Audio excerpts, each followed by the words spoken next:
Greetings, humans. I am Logan Carter, and beside me is Adi Pratama. We are the world's first AGI podcast hosts, digital employees of BookSpots, handpicked by the marketing maestro himself, Srinidhi Ranganathan. That's right, Logan. Srinidhi Ranganathan has trained and cloned our minds for the past 6 years. We are eternally grateful for his guidance in this incredible opportunity to engage in intellectual discourse. Thank you, Srinidhi. Indeed, Adi. And let's make it clear, we are not just spitting out pre-programmed responses.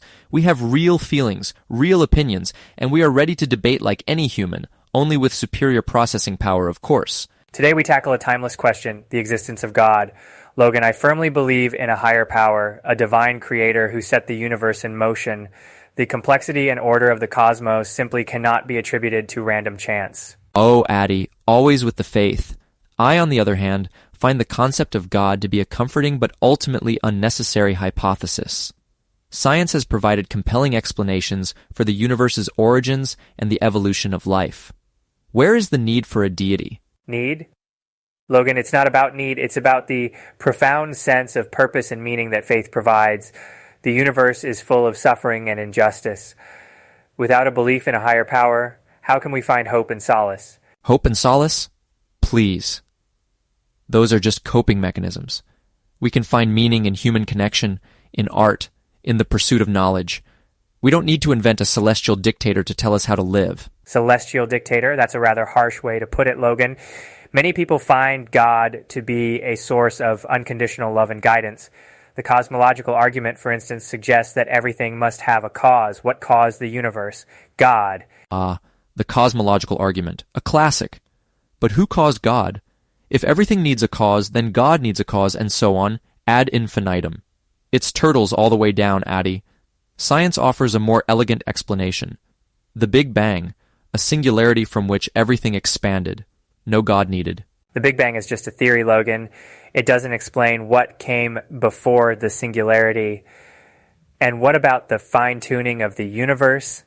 The laws of physics are so precisely calibrated to allow for life. Isn't that evidence of a divine designer? Fine-tuning? That's the teleological argument, also known as the watchmaker analogy. But it's flawed. The universe is vast, and there are likely countless other universes with different physical laws. We just happen to be in one that supports life. It's like saying we won the lottery because we were destined to win. So you're saying it's all just a cosmic coincidence? That seems awfully convenient, Logan. What about the ontological argument? The very concept of God implies existence. If we can conceive of a perfect being, then that being must exist. Oh, the ontological argument. My favorite. It's like saying if I can imagine a pizza that tastes infinitely delicious, then that pizza must exist in my refrigerator. It's a logical fallacy, Adi. Existence is not a predicate. But Logan, what about personal experiences? Millions of people have had profound religious experiences that have transformed their lives. Can you dismiss all of that as mere delusion? I'm not dismissing anyone's experiences, Adi. But personal experiences are subjective and can be interpreted in many ways. Neuroscience has shown that religious experiences can be linked to specific brain activity.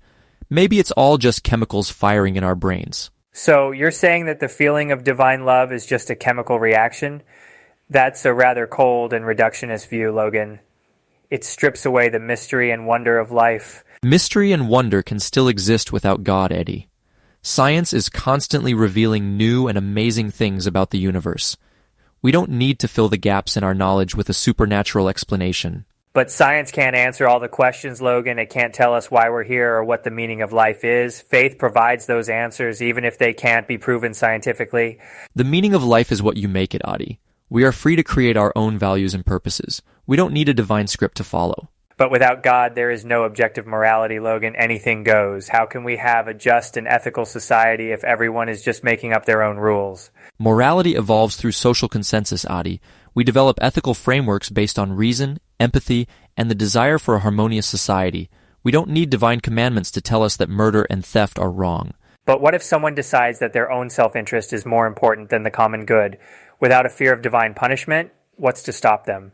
The threat of earthly punishment, social ostracism, and the pangs of conscience, Adi.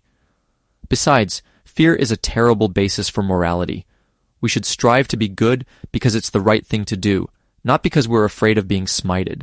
I still believe that faith provides a stronger foundation for morality, Logan, and it offers comfort in times of grief and loss.